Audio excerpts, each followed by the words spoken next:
Sir मला काही थोडंसं विषयांतर करते. आम्हाला तो शंख पाहिजे होता, तुमच्याकडे असतो का? नाही, शंख आपल्याकडे नाही आहे, पण असं वाटतं मला बरेचदा की एक तर दुर्मिळ वस्तू आहे, ती मिळत नाही इकडे तिकडे, आणि आवाजची सवा किंमत. बाहेर तुम्ही जर गेले दुकानामध्ये तर 2500 3000 अशा किमतीमध्ये ते असतात. त्याच्यामुळे विद्यार्थी मग संकोच करतात घ्यायला.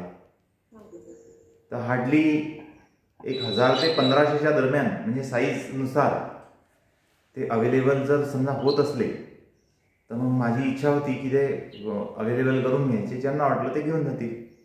कालच एक वेगळ्या कॉलेजला माझं लेक्चर झालं, त्याच्यामध्ये आपण शंखवादन हा विषय घेतला. म्हणजे कालचाच विषय आहे. कालचं लेक्चर फक्त रेकॉर्ड नाही केलं, नाही तर तुम्हाला पाहायला मिळालं असतं. अमरावतीच्या कॉलेजचे विद्यार्थी आले होते, तर त्यांच्यासाठी सर्वप्रथम त्रिवार शंखवादन आणि त्यानंतर मग ओंकारोच्चार आणि प्रार्थना आणि मग व्याख्यान असं स्वरूप आपण ठेवलं होतं. इव्हन मला असं वाटतं की जिथं आपण योग वर्ग घेतो तर तिथं त्रिवार शंखवादन करायला काही हरकत नाही. ते शंखवादन केल्याने काय होतं की ब्रह्मांडाची शुद्धी होते. पूर्वीला ऋषीमुनी म्हणायचे की एंडेमिक किंवा एपिडेमिक हे टाळायसाठी किंवा हे आल्यानंतर हे घालवायसाठी तुम्ही शंखवादन करायला पाहिजे. शंखवादन हा फक्त फुफ्फुसाला विकसित करण्याचा व्यायाम नाही आहे, तर ब्रह्मांडाला शुद्ध करण्याचा एक उपाय सुद्धा आहे, म्हणून तो करायला पाहिजे. आता आपण पुढचा प्रश्न बघू. तुमच्याकडे पेपर ऑलरेडी आहेच. चुंबकोपचार पद्धतीचे मुख्य प्रकार कोणते? आता या प्रश्नाचं उत्तर मी तुम्हाला थोडंसं कालांतराने देईल, कारण याचा थोडासा चुंबकोपचार पद्धतीचा अभ्यास जो आहे तोही माझाही कमी पडतो. ॲक्च्युअली याच्यामध्ये हा प्रश्न विचारलेला आहे, तर 4 प्रश्नापैकी एक आहे, त्याच्यामुळे तुम्ही सोडू शकता, म्हणजे सोडून देऊ शकता. याला सॉल्व्ह करण्याची काही गरज नाही. आता प्राण आणि मन यांच्या नियंत्रणामध्ये योगची भूमिका स्पष्ट करा. आता हे चुकीचं इथं विचारलं गेलेलं आहे. प्रश्न आहे निसर्गोपचाराचा, आणि प्राण आणि मन यांच्या नियंत्रणामध्ये योगाची भूमिका स्पष्ट करायला सांगून राहिले. म्हणजे टॉप टू बॉटम सगळे येडे बसलेले आहेत, मूर्ख लोक बसलेले आहेत, है ना. आणि ज्यांना समज आहे त्यांच्याकडे वेळ नाही आहे, किंवा वेळ आहे पण पाहिजे तसा मोबदला देत नाही. ते मलाही बोर्ड म्हणत होतं की सर तुम्ही पेपर डिझाईन करा, आम्हाला जर योग्य वाटला तर आम्ही तुमचा पेपर विद्यार्थ्यांना सोडवायला देऊ. म्हटलं त्याचा मोबदला किती? तर म्हणे 250 रुपये मोबदला. म्हणजे एक पेपर एवढा आपण काढायचा अभ्यास करून, एवढे प्रश्न काढायचे, त्यांना द्यायचे, ते त्याच्यावर विचारमंथन करतील, आपल्याला क्रॉस करतील, कमीत कमी 8-10 तास आपले खर्च करतील त्याच्यामध्ये, आणि आपल्याला त्याचा मोबदला देतील फक्त 250 रुपये. म्हणजे इतका मूर्खपणा आहे की कठीण आहे ना. ऑफिसमध्ये गरज नसताना 5-5 हजार रुपये घूस मागितली जाते. जे काम फ्रीमध्ये करायला पाहिजे त्या कामाची 4-4, 5-5, 10-10, 15-15, 50-50 हजार रुपयापर्यंत पैसे मागितले जातात. आणि जे मेहनती काम आहे, ज्याला प्रखर बुद्धी लागते, त्याच्यासाठी फक्त गव्हर्नमेंट 250 रुपये देत आहे. मग ते मला काही योग्य वाटलं नाही. त्याच्यामुळे मग मी म्हटलं मला काही पेपर डिझाईन करायचा नाही, कारण तुटपुंज्या पैशामध्ये एवढी मोठी मेहनत करायची आणि त्यांना ते द्यायचं, त्याच्यातून दुसरा कुठलाच फायदा नाही.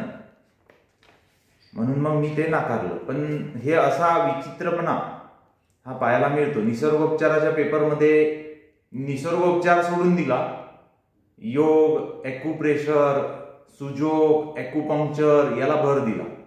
म्हणजे आत्माच घालून टाकला निसर्गोपचाराच्या पेपरमध्ये निसर्गोपचाराचा. आणि मग फक्त काय राहिलं? शरीर, मृत शरीर. मृत हा पेपर जर बघितला मागच्या वर्षीचा तर मृत पेपर आहे, डेड पेपर आहे हा. कारण विषयाला अनुसरून खूप कमी विचारलेला आहे. योग काही आपला शत्रू नाही आहे, परंतु निसर्गोपचाराच्या पेपरमध्ये योग विचारणं हे चांगलं वाटत नाही. ऑलरेडी योगचा पेपर हा सेपरेट आहे, वेगळा पेपर आहे योगचा, त्याच्यामुळे गरज नाही आहे इथं विचारायची. तरी प्राण आणि मन यांच्या नियंत्रणामध्ये योगाची भूमिका स्पष्ट करा. पण एक अल्प आता आला प्रश्न म्हणून तुम्हाला थोडं समजावून सांगतो. आता प्राण आणि मन याचा संबंध कसा येऊ शकतो किंवा लागू शकतो, तर प्राण हा अदृश्य आहे, मन सुद्धा अदृश्य आहे. प्राण चंचल आहे, मन सुद्धा चंचल आहे. प्राण याची अनुभूती आपल्याला होते आणि मनाची सुद्धा करून घेतली आपण अनुभूती तर आपल्याला होते. सामान्य व्यक्ती सुद्धा असं म्हणते की मला मनाला पटत नाही, मला चांगलं वाटत नाही, माझं मन काही आज ठीक नाही, असं बरेचदा आपण म्हणतो. सामान्य जीवनामध्ये एक सामान्य व्यवहार करत असताना दुसऱ्याकडनं हे उच्चारण आपण ऐकत असतो. आता फक्त फरक एवढाच आहे की मन त्याची प्रकर्षाने आपण जाणीव नाही करून घेऊ शकतो. जसं श्वास किंवा प्राण, बघा प्राण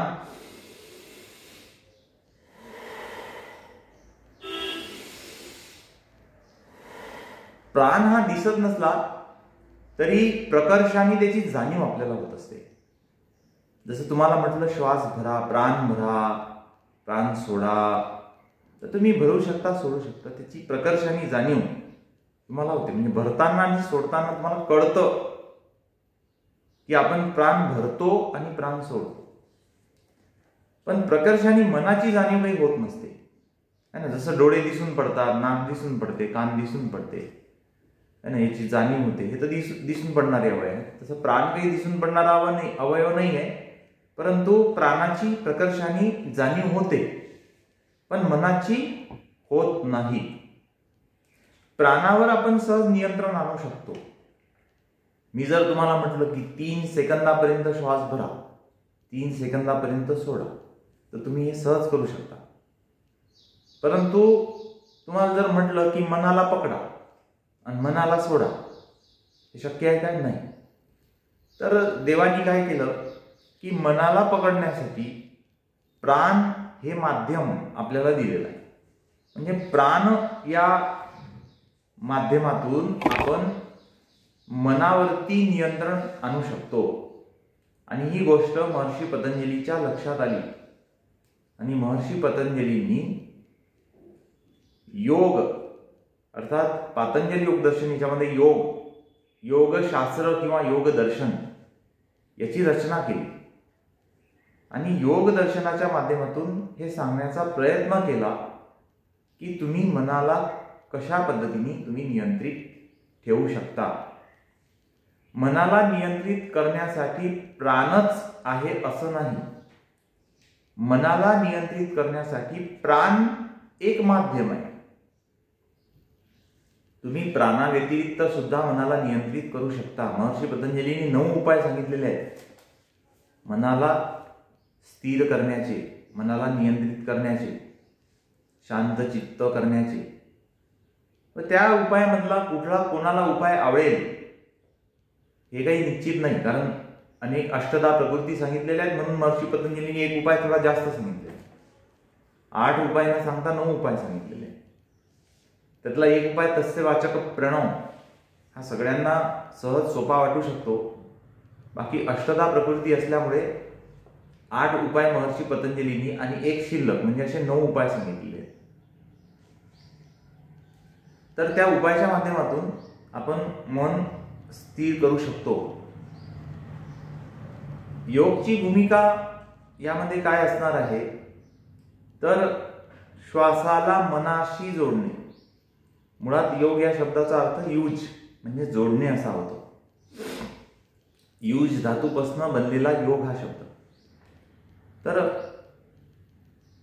यूज म्हणजे काय तर जोडणे, टू कनेक्ट. कोणाला कोणाशी जोडायचं आहे तर प्राणाला मनाशी जोडायचं आहे, मनाला आत्म्याशी जोडायचं आहे आणि आत्म्याला परमात्म्याशी जोडायचं आहे. हा जीवनाचा उद्देश आहे. जेव्हा तुम्ही प्राण मनाशी जोडाल तेव्हा मन नियंत्रित होईल.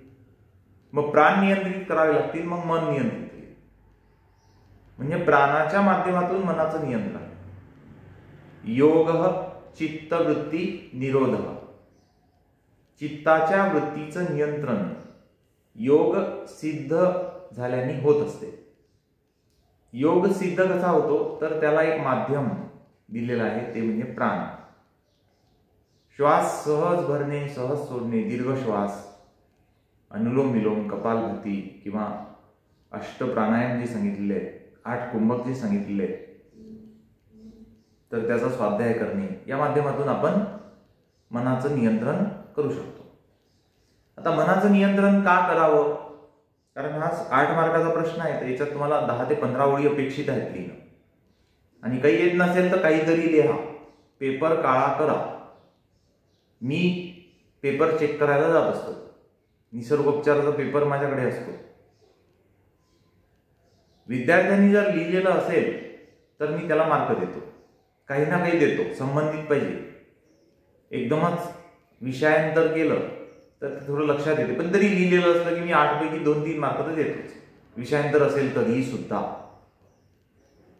म्हणजे काही संबंधच नाही आहे उत्तराचा प्रश्नाशी, तरी सुद्धा 2-3-4 मार्क मी देतो.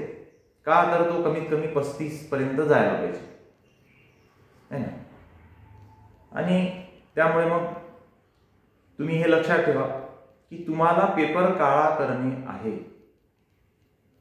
प्रामाणिक राहा, तो काही प्रश्न नाही, पण इतकंही प्रामाणिक राहू नका की येतच नाही तर बिलकुल सोडायचाच नाही, आहे ना. मी योग शिकवतो तुम्हाला, निसर्गोपचार शिकवतो, मी खोटं सांगणार नाही तुम्हाला. पण कसं असते की कधी कधी वेळ काढून घ्यायची असते, आहे ना. मी तर हेच म्हणेल, अभ्यास करूनच सगळं सोडवा तुम्ही. आता काही विद्यार्थी इतके निर्बल आणि हतबल झालेले असतात की सर आमचा अभ्यास नाही झालेला, मग आम्हाला जमणार कसं काय. मला कधी कधी कठीण वाटते की ही लढाई पास होण्याची लढाई नाही आहे. लक्षात घ्या, हा जो कोर्स आहे याच्यामध्ये जे 6 पेपर आहेत, 1-2 पेपर जर सोडले तर बाकी सगळे पेपर तुम्हाला खूप आवश्यक आहेत. किंबहुना आम्ही बोर्डकडे ही विनंती पण केली की physics, chemistry, biology, zoology, botany याची काही गरज नाही आहे या कोर्समध्ये. पण ते म्हणाले की बा कसा हा डिप्लोमा आहे, विद्यार्थ्यांमध्ये एक थोडं क्वालिटी यायला पाहिजे, यासाठी ते 2 पेपर टाकले त्यांनी. तर तसं जर पाहिलं तर विषयाला अनुसरून त्या 2 पेपरची काही गरज नाही आहे. पण बाकी 4 पेपर जर बघितले, एक इंग्लिश आहे, लँग्वेज, योग निसर्गोपचार तर हा विषयच आहे तुमचा, आणि अॅनाटॉमी फिजिओलॉजी म्हणजे शरीराची माहिती. तर हे काही पास होण्यासाठी नाही आहे, तुम्हाला माहित पाहिजे, है ना. आपण रोगी झाल्यानंतर आपल्याला एवढी सुद्धा बुद्धी नसते की आपण कुठला उपचार घ्यायला पाहिजे. समाजामध्ये प्रवाह ॲलोपॅथीच्या दिशेने असल्यामुळे सगळेच जण आजारी पडल्यानंतर ॲलोपॅथीकडे चालले जातात.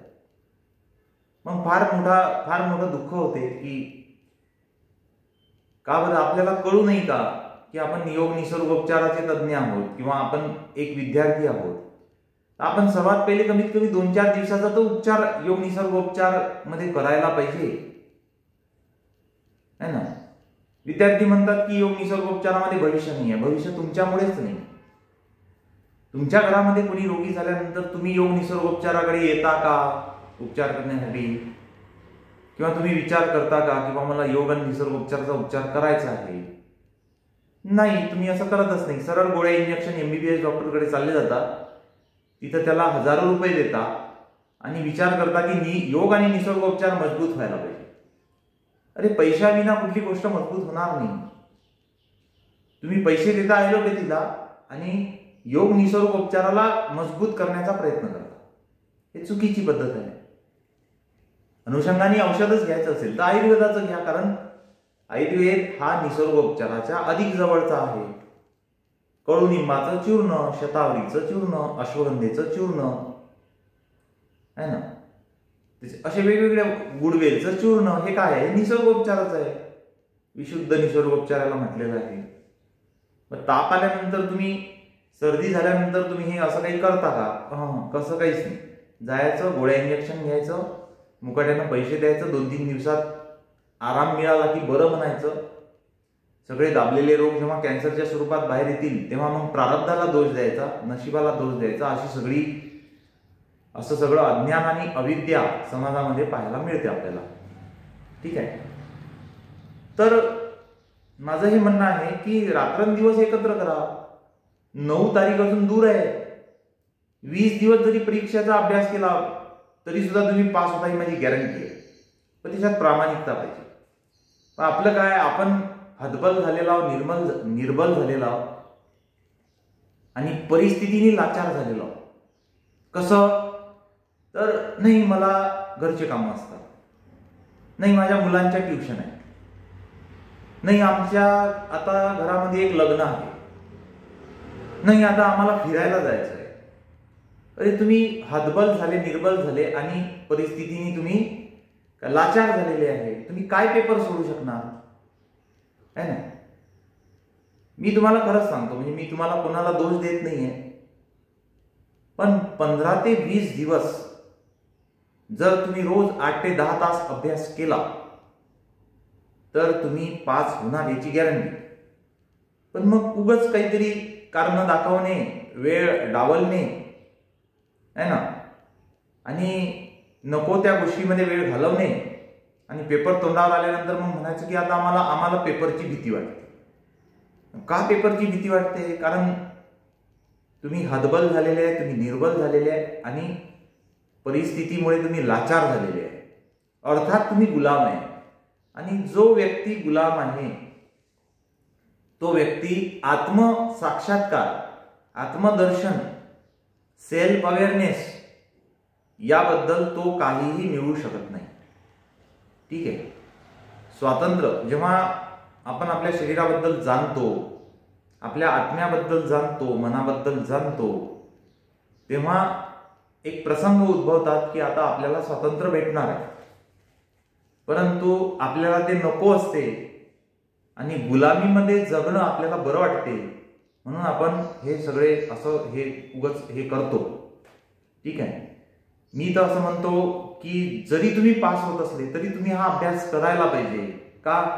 कारण जीवनाच्या परीक्षेमध्ये पास होण्यासाठी तुम्हाला हे सगळं अभ्यासणं गरजेचं आहे ना.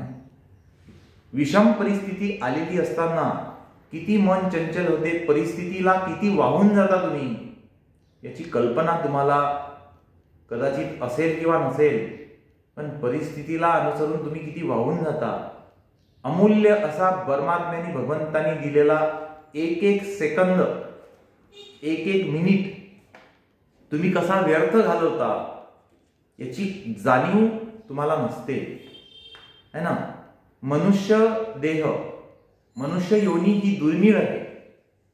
जर तुम्हाला मनुष्य देह मिळाला तर तुम्ही त्या देहाचा, त्या बुद्धीचा वापर क्षणाक्षणाला करायला पाहिजे.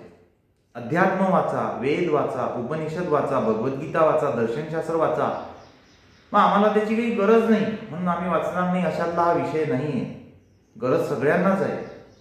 फक्त या गोष्टीची जाणीव तुमच्यामध्ये नसल्यामुळे आणि तुम्ही परिस्थितीविषयी लाचार झालेले असल्यामुळे, असू द्या ना, मुलाची ट्युशन असू द्या, मुलाची परीक्षा असू द्या, घरचे कामं असू द्या, काही लग्न असू द्या ना, पण 2 तास प्रामाणिकपणे अभ्यास करायला काय हरकत आहे. तुम्ही ते पण करा, मी असं नाही म्हणत ते करू नका. पण ते सगळं केल्यानंतर जे 2 तास तुमच्याकडे शिल्लक राहतात, त्या 2 तासामध्ये प्रामाणिकपणे वर्षभर जर रोज 2 तास अभ्यास केला तर काय भीती आहे परीक्षेची आणि काय गरज आहे. शिकवणी घेतलीच पाहिजे याची. थोडंसं आवश्यक आहे. कॉलेज एवढा पैसा घेते तर तुमचा अधिकार आहे, तुमचा राईट्स आहे की कॉलेजनी हे शिकवायला पाहिजे. पण इन केस जर समजा आता तिथं तशी मानसिकता नाही आहे, बाकी विषयाच्या बाबतीत जर शिकवत नसतील तर आपण आपलं सेल्फ स्टडी करून त्या परीक्षेची तयारी करायला काय हरकत आहे. करू शकता ना तुम्ही. तुम्हाला जिथं अडीअडचणी येत असतील तर त्याचे लेक्चररचे नाव विचारा आणि त्यांना फोन करा की हे बघा मला या फिजिक्सचा हा विषय समजत नाही. मला पण फोन करा ना की निसर्गोपचाराचं हा सिद्धांत आम्हाला समजलेला नाही. मी सांगायला तयार आहे. मग वर्षभरात असा कोणाचाच फोन येत नाही.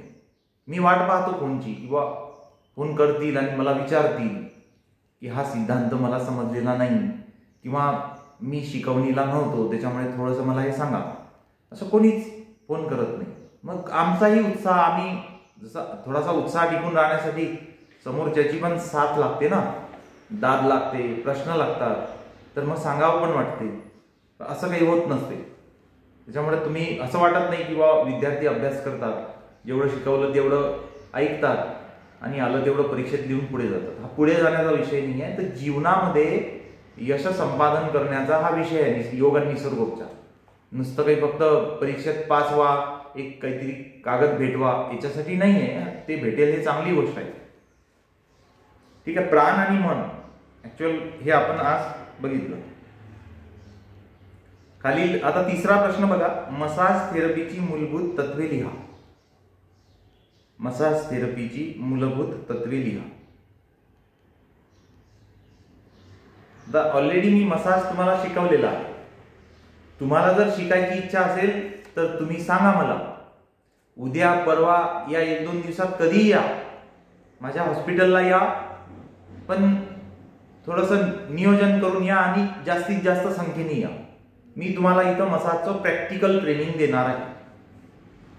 पण आजपर्यंत मला असा कोणाचाच प्रश्न फोन नाही आहे की सर आम्हाला यायचं आहे आणि मी 10 लोकांना तयार केलं, मी घेऊन येऊन आलो, तुम्ही वेळ सांगा. असं काहीच नाही. फक्त व्यक्तिगत आपला विषय करतात. आम्हाला शिकायचं आहे, मग किती लोक तयार आहेत मला काही माहित नाही, मी तयार आहे. अरे एकट्याला शिकवण्यात मला काही प्रॉब्लेम नाही. परंतु तुम्हाला असं वाटत नाही का की माझ्यासोबत 4 माझे मित्र मैत्रिणी शिकले पाहिजे, आहे ना? स्वार्थ परमार्थासोबतच करा, आहे ना? 5-10 लोकांना घेऊन या, त्यांचंही भलं होईल, तुमचंही भलं होईल, आहे ना? तर तुम्हीच मला संपर्क करा. तुमच्यामध्ये जर ऍक्टिव्हेशन आहे तर तुम्ही मला संपर्क करा की सर आम्हाला याचं प्रॅक्टिकल पाहिजे. 1-2 दिवस मी इथं बोलावलं सुद्धा विद्यार्थ्यांना, कोणीच नाही आलं. तो एक फक्त उमाळे आला आणि तोही आला, बस. मग म्हटलं जाऊ दे गड्या, आता काही विद्यार्थ्यांना प्रॅक्टिकलची काही गरज नाही वाटत. देणे हरी पलंगावरी. प्रत्येकाला असं वाटतं की बा आपल्या घरी आले पाहिजे तर आपल्याला प्रॅक्टिकल शिकवलं पाहिजे. हे तर काही होणार नाही. आणि 1-2 तयार झाले तर त्याच्यात एक थोडासा तुम्ही संपर्क करा ना. व्हॉट्सअप ग्रुप आहे, सगळ्यांना संपर्क करा. का बरं तुम्हाला गरज नाही आहे का प्रॅक्टिकलची? उद्या त्याला प्रॅक्टिकल जेव्हा तो शिकेल ना, तो म्हणेल अरे तुम्ही फोन केला, तुम्ही मला बोलावलं म्हणून मी शिकू तरी शकलो, धन्यवाद तुमचे. तुम्हाला धन्यवाद देईल. तुम्हाला जर धन्यवाद ब्लेसिंग जर दिल्या तर तुमचं प्रारब्ध प्रबल होऊन जाईल ना. तुमच्या प्रारब्धात पुण्याचा संचय जास्त होईल. पैसे जरी नाही मिळाले तरी प्रारब्धात पुण्य तर जमा होतेच दुसऱ्याचं भलं केल्याने. असा विषय म्हणून तरी तुम्ही थोडासा एक संघटन करू शकता आणि सांगू शकता की चला सर आम्ही या दिवशी सगळेजण एक 10-15 विद्यार्थी तिथे येत आहे. कॉलेजमध्ये सेटअप नाही, कॉलेजमध्ये मसाजची व्यवस्थाच नाही, टेबलही नाही आहे, काहीच नाही आहे. तेव्हा तिथं काही मला येता येणार नाही, शिकवता येणार नाही. बाकीचा थेरॉटिकल पार्ट मी कॉलेजमध्ये येऊन करू शकतो, पण प्रॅक्टिकल तुम्हाला इथंच यावं लागेल आणि शिकावं लागेल. तर मूलभूत तत्वे हे थेरॉटिकल पार्ट असल्यामुळे ऑलरेडी तुम्हाला हे सांगितलेलं आहे. त्याच्यामुळे याला काही खूप कठीण आहे असं नाही आहे. पण तरी जर कठीण वाटत असेल तर तुम्ही विचारू शकता. कारण आता वेळ पूर्ण होत आलेला आहे. 5च मिनिटं बाकी आहेत लेक्चरचे. 5 मिनिटात याच्यावर काही प्रश्न असेल किंवा मसाज थेरपीचं हे आम्हाला समजलेलं नाही तर तुम्ही तेवढं विचारा, मी उत्तर देतो.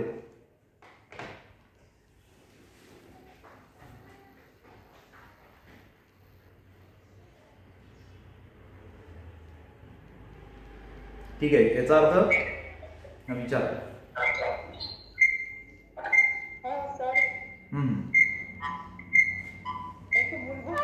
तत्व सांगा सर आम्हाला. मूलभूत तत्व म्हणजे लक्षात नाही येऊन राहिलं नेमकं काय लिहायचं इथे. मसाज थेरपीचे मूलभूत तत्व. मूलभूत तत्व तुम्ही म्यूट करा आता. मूलभूत तत्व तुम्हाला जे दिलेलं पुस्तक आहे त्या पुस्तकातून तुम्ही म्हणजे जसं आता मूलभूत तत्वामध्ये काय येणार की उपचारक जो आहे म्हणजे मसाज थेरपी जो आहे नेमकी त्याने कुठले नियम पाळावे, जो मसाजला आपण रुग्ण घेणार आहे त्याच्या काय कंडिशन्स आहेत, काय अटी आहेत, आहे ना. नेमकं त्याला रोग असेल तर कुठल्या तेलानी कुठल्या औषधांनी आपण मसाज करायला पाहिजे, आहे ना. कुठल्या वेळेत करायला पाहिजे, जेवणानंतर, जेवणा अगोदर, जेवणाच्या 3 तासानंतर, आहे ना. तर हे जे सगळं आहे या संबंधित जी काही माहिती असणार आहे, बेसिक जे असणार आहे त्याला मूलभूत तत्व म्हटलेलं आहे. तर एकदा तुम्ही तुमच्या पुस्तकातून वाचल्यानंतर तुम्हाला जर एक प्रश्न आला, पानभर वाचल्यानंतर मग एक ओळीचा प्रश्न आला मग त्याचं उत्तर मी तुम्हाला देईन. पहिले तुम्ही वाचा, कारण हा एक मोठा विषय. मग इथंच 30 मिनिटं लागून जातात आपल्याला. सगळे मूलभूत तत्व, निसर्गोपचार, मसाज थेरपी जो आहे त्या संबंधित काय अटी मर्यादा, रुग्ण जो आहे त्या संबंधित काय अटी मर्यादा, जी तुमची वास्तू आहे, जो तुमचा टेबल आहे तो किती बाय कितीचा असायला पाहिजे, नेमकं कुठल्या तेलाने मसाज करायची या संबंधित माहिती, म्हणजे सगळे मूलभूत तत्व आहे. तर एकदा तुम्ही वाचा आणि या संबंधित जर प्रश्न तुम्हाला उत्पन्न, मग तुम्हाला एक स्पेसिफिक प्रश्न मला विचारा की सर हा एक प्रश्न माझा आहे, हे एवढं मला समजलेलं नाही आहे, तर मग तेवढं मी सांगू शकतो तुम्हाला. कारण हा विषय आपण शिकवलेला आहे, याचं लेक्चर मी घेतलेलं आहे आणि त्यावरून तुम्हाला प्रश्न निर्माण होईल, तर मग त्याचं उत्तर आपल्याला देता येईल. आता नव्याने सगळं शिकवतं म्हटलं की 30 मिनिटं याच्यामध्ये, म्हणजे मूलभूत तत्व सगळे जर सांगतो म्हटलं तर मग 30 मिनिटं याच्यामध्ये जातात. आज तुम्ही वाचा आणि उद्या मला 1 किंवा 2 प्रश्न विचारा, म्हणजे मग मी तुम्हाला क्लिअर करतोय. ठीक आहे.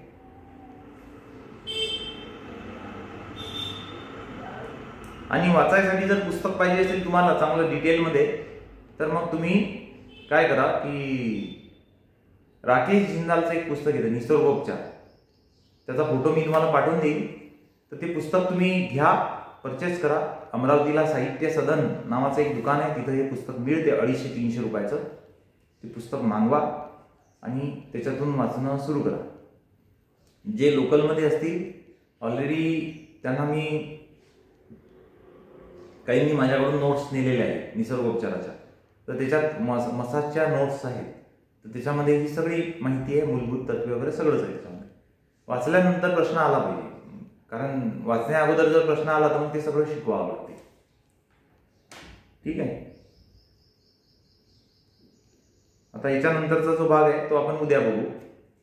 ठीक आहे. काही प्रश्न असले तर सुरुवातीलाच, म्हणजे आजचे प्रश्न जर आहेत तुम्हाला काही, तर उद्या तुम्ही सुरुवातीलाच मला ते विचारून घ्यायचे, कारण काय होतं मग शेवटी आपल्याकडे वेळ नसतो.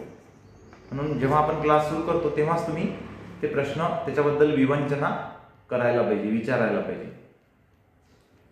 ठीक आहे. उद्या आपण भेटू. सर्वे भवन्तु सुखिनः, सर्वे सन्तु निरामया, सर्वे भद्राणि पश्यन्तु मा कश्चित् दुःखभाग् भवेत्. ओम शांती शांती शांती.